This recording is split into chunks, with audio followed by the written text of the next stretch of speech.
Okay, welcome to Foundations and Pre-Calculus Math 10 with Mr. Johns.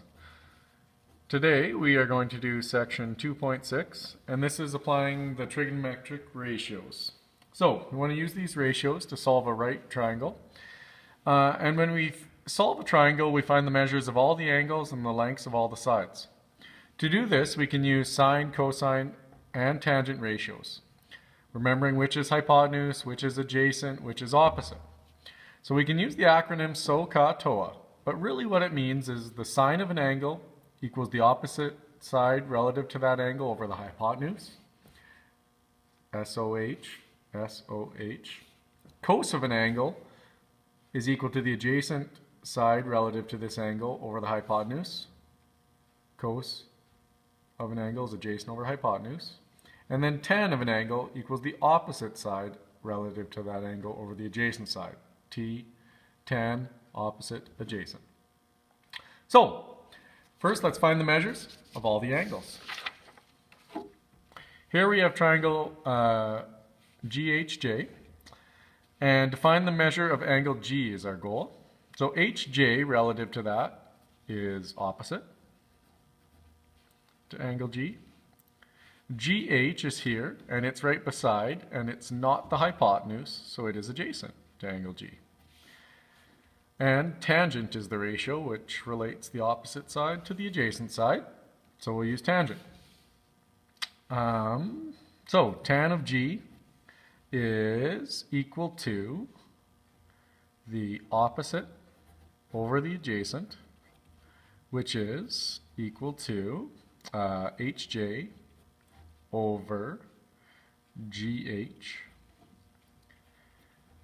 which when we substitute our values is 6.4 centimeters over 10.5 centimeters.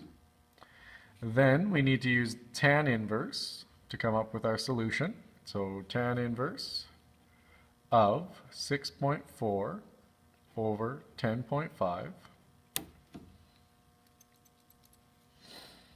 And so angle G is approximately equal to 6.4 divided by 10.5, some long decimal, shift tan for tan inverse, and we get 31.363.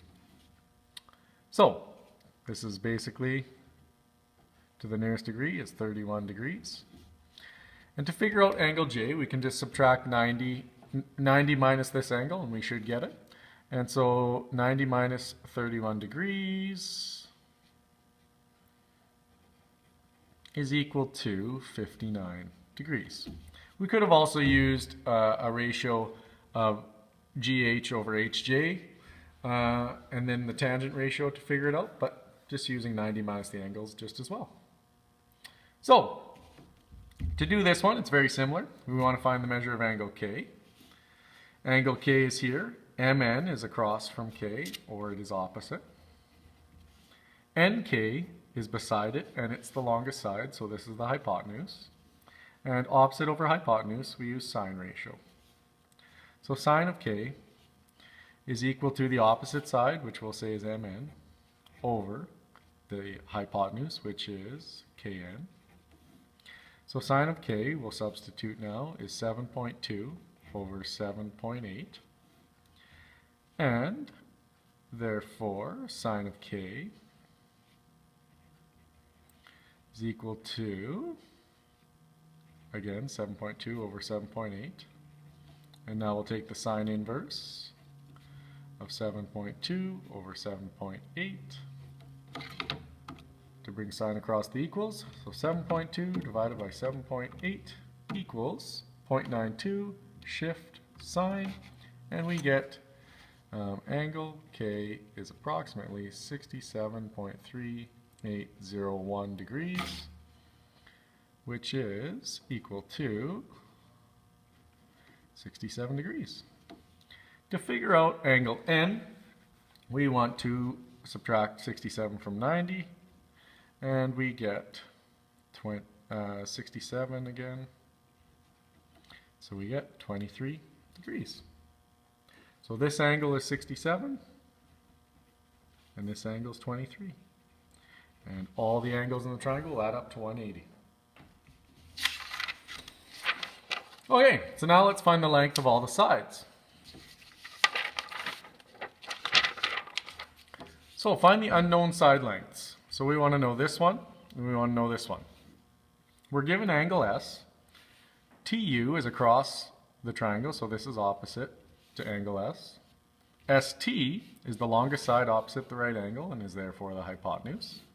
So opposite over hypotenuse is the sine ratio. So sine of S is equal to the opposite side over the hypotenuse. So sine of S is equal to TU over ST. So sine for S we'll write 43 degrees.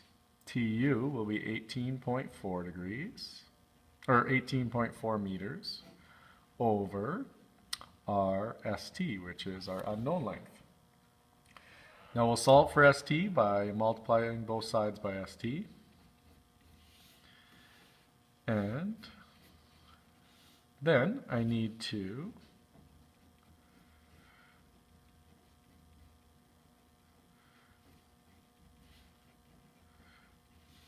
make this sine of 43 come to the other side by dividing both sides by sine 43 degrees. So my answer is going to be ST equals 18.4 divided by 43 sine equals, and I get 26.9795. And this is about, what do they want, to the nearest tenth? So I'll say 27.0 meters long.